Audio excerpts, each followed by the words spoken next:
Oh, wow. I've been looking forward to Talk Time with Angela. So every Tuesday at noon, we are focusing on a particular leader development topic.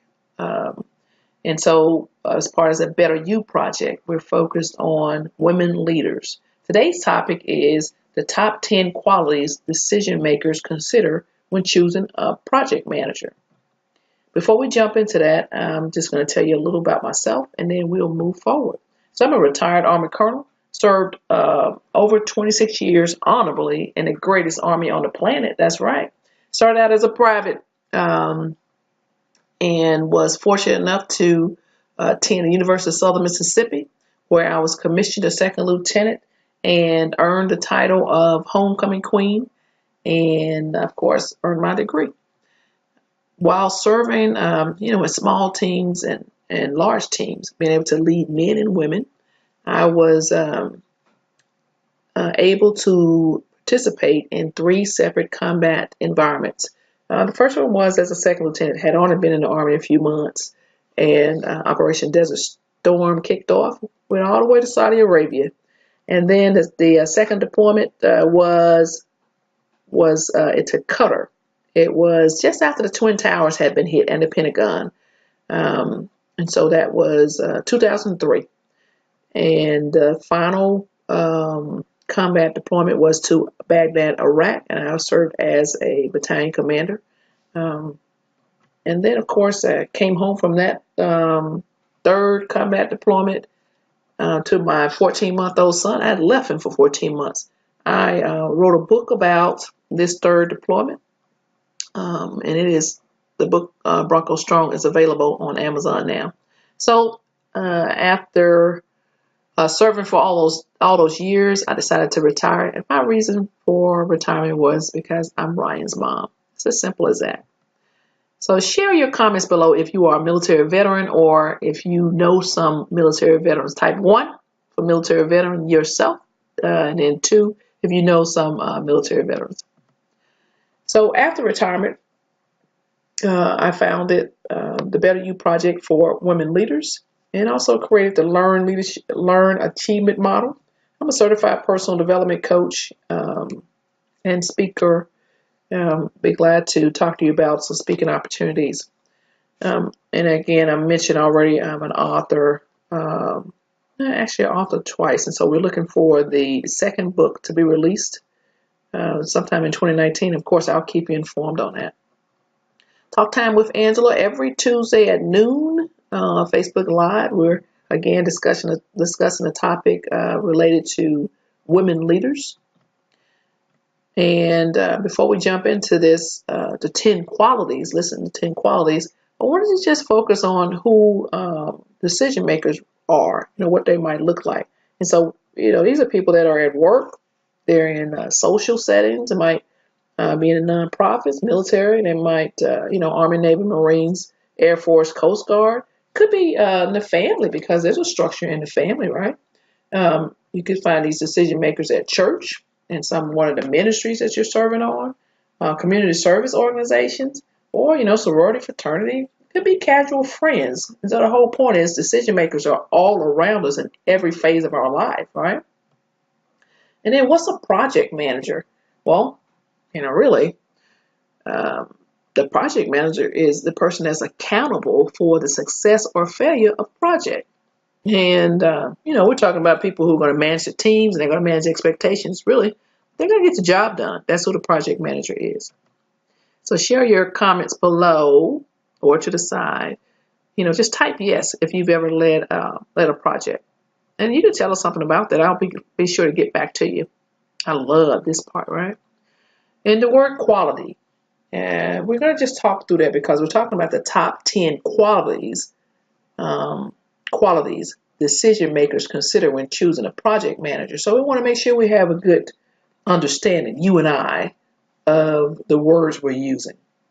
And so when we talk about quality, how good or bad something is, or, a characteristic or feature that someone or something has, right? That's pretty simple. So we know what quality is, right? Just make sure we're on the same sheet of music.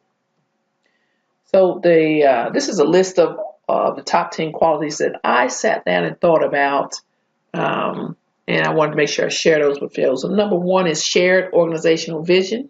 Number 2 is dependability. 3, verbal and nonverbal communication skills. 4, competency. 5, integrity and accountability. 6, critical thinking, problem solving, and argumentative skills. 7, leadership style, my favorite. 8, conflict resolution. 9, time management and organizational skills. And 10, delegation skills. Now, these are not necessarily in order of priority. They're all important, right? So quality number one is shared organizational vision. I would imagine that the decision makers, and I've been in this position many times, want to have someone leading a project who has a vision, who's not, focused on this very second, and that's it. They can see the project grow over time. They can see the end. They can envision everything coming into play. They understand what the results are for this particular project. They understand how to succeed. They know how to establish goals and milestones along the way. And they can be innovative in doing those things. And of course, they understand the organization's overall vision, mission, and they're able to get behind that. And they're able to establish a vision for the project that would be aligned with the organization's vision. Quality number 2 is dependability. Well, we got to have people that's trustworthy, who are committed to finishing the project, who understand what success looks like for the organization, understand who's impacted by their daily decisions as they accomplish this particular project. So share your comments below if you are dependable. Type yes or no. I would imagine that I get a lot of yeses, not really a lot of no's. No one wants to admit that they're not dependable. However, if you are a person who might say, hey, yeah, I'm gonna take care of that, and then you don't take care of that, that means you're not dependable, right? So quality number 3 is effective verbal and nonverbal communication skills. We know that we all know that you have to be able to effectively convey your thoughts succinctly and authentically. In addition to that, you have to be a good listener. So you're talking or you are directing people, engaging with individuals. You need to be a master listener, right? And understand where people are in their own lives. But you've heard the term meet people where they are. So you might want to be empathetic and understand the culture that you are engaged in. And understand the language also. I'm not talking about if there is, if a person speaks a certain language. I'm saying the language, the culture of the organization. You might be able to get more things done if you understand the culture of the language of the organization, rather. Quality number 4 is competency. And so really we're talking about results, right? So in understanding your own knowledge, skills, and abilities, the attitude that you go into this project with, and the behaviors that you elicit every day.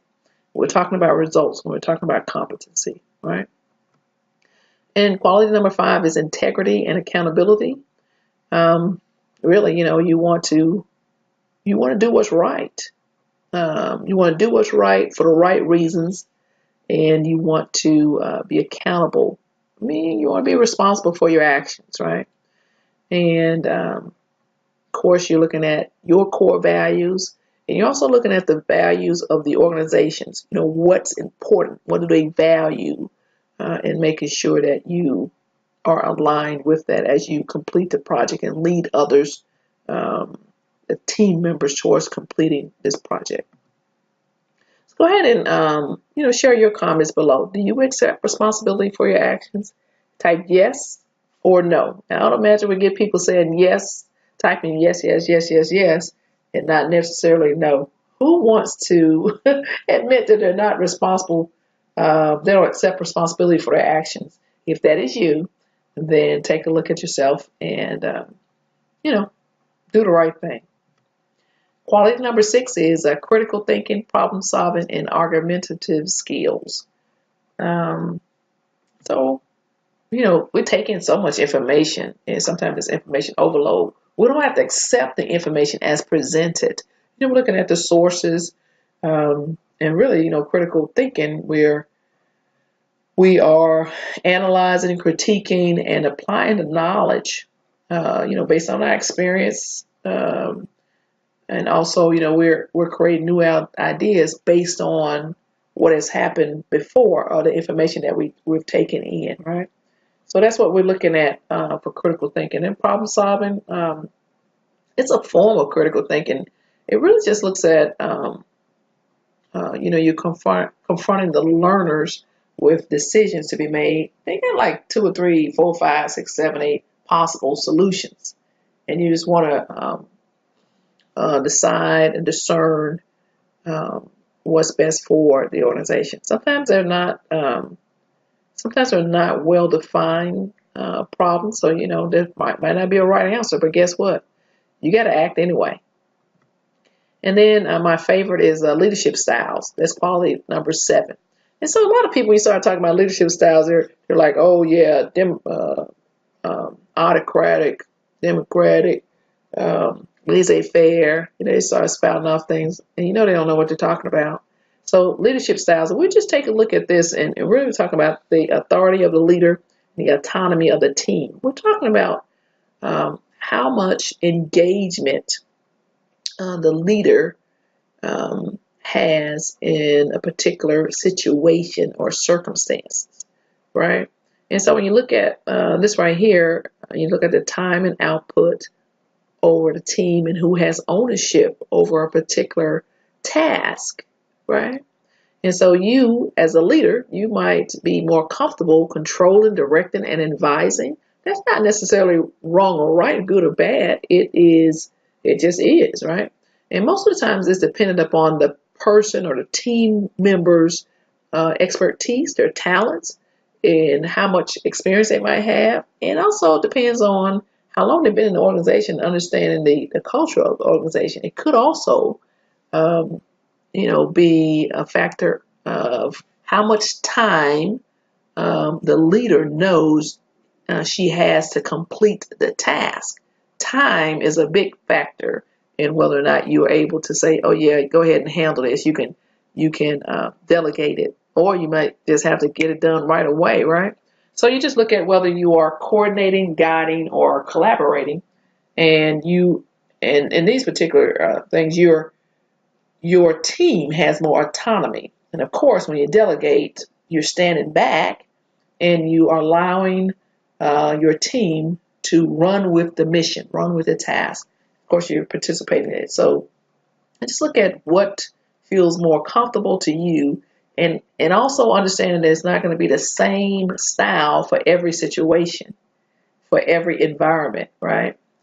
So you can just sit back and take some time to think about your particular leadership style and where you're most comfortable. For me, I am most comfortable collaborating. I'm most comfortable collaborating and delegating, right? I like to collaborate a lot. So what's your go-to leadership styles? Mine is as a collaborator mostly. Okay. I like working with teams. And then, when you're working with teams, your decision makers are looking at you to resolve conflicts. Because if you got people together, you're going to have a conflict, right?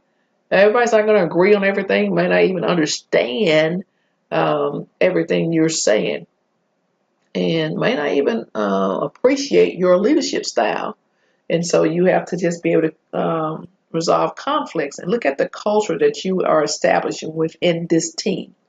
And so this is a really good quality to hone in on, because you want to be able to resolve these conflicts as soon as you notice them or become aware of them. And sometimes it's a matter of just listening and acknowledging people, having people talk through what their issue might be. And then guess what? Sometimes you have to just agree to disagree because we got to get the mission done, right? So you want to share your comments below. I'm just curious. Do you handle conflict effectively? If yes, type yes in or no. And if there's something you need to work on, then, you could always work on it because it's going to happen. Quality number 9. We're almost finished. We got 2 remaining. Quality number 9, time management, organizational skills. Yeah, sometimes the biggest part is organizing yourself, right? Manage the institution and manage assignments, but you've got to make sure that you understand what your priorities are and you are managing your life around your priorities, not around the things that are not so important, things that are not going to have a big impact on your life or those or the things that you value, right? So you're going to have some good organizational skills so that your people, your team is, know where they fit in. They show up for a meeting and you're like, oh yeah, I got to get myself together first. Just have a seat. You don't want to waste people's time, right? You want them to get to work. And then the last quality that decision makers consider when choosing you as a project manager is they're looking at your delegation skills. And so I found this to be true for me, right? 6 levels of delegation. In the Army, serving in the Army. Of course, I'm out now, but I see it's the same in my entrepreneurial capacity at church. I see this in community service. I see this at the grocery store. 6 levels of delegation. One level is, do as I say, right? Next one is look into this. The next one is give me your advice and I'll decide. The next one might be explore, decide, and check with me, right? And then you go on to explore and decide within these limits. And that would be, you have your left and right limits, parameters, boundaries, right? And then the last one, which would be my favorite, take care of it. Just take care of it for me. Just handle it. Just do it. Come back at this time, tell me that it's done, right? You got this. I love that one. So share your comments below. Do you delegate well? Again, I'm just curious. Type yes or no, and give us some feedback to that. So let's go ahead and wrap this up. This talk time with Angela. The topics again today: top 10 qualities decision makers consider when choosing a project manager. And we've gone through shared organizational vision, dependability, verbal and nonverbal communication skills, competency, integrity and accountability, critical thinking, problem solving, and argumentative skills, leadership styles, and my favorite, conflict resolution, time management, and organizational skills, and delegation skills. That's what we looked at today. So that's pretty cool. Now I just want to go back to that really quick. There's some other qualities that you have noticed that decision makers consider when choosing a project manager. You can just put those below in the comments also, and I'll be sure to get back with you on those. I'm going to just give you a high five, So at this time, we finished the topic that we were focused on today. I want to just invite you to join other like-minded gold-digging women leaders inside of our online Better You community. And what do we mean by, gold digging?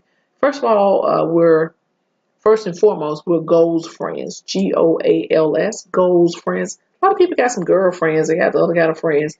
But me, I'm looking for goals friends, right? And they're digging. They're making it happen, right? So I'm looking for other women leaders who are focusing on their goals. And we're meeting inside the Better You community. It's online. So you go to angelaodom.com, go up at the top, and you can definitely join us there, and it's free. So this is where our goals friends, we meet, and we're focusing on achieving success in our careers, our health, finances, and in our leadership abilities. So that's so much for our topic today. We're further the discussion in our online Better You community. Okay, you take care. And again, that's just go to angelaodom.com. And I understand people, this is not on Facebook, not on, any of those other social platforms. This is really on, you're just going to go angelaodom.com and we're going to meet there, right? All right, you take care, and I'll see you next Tuesday. Just so you know, Angela Odom and I am rooting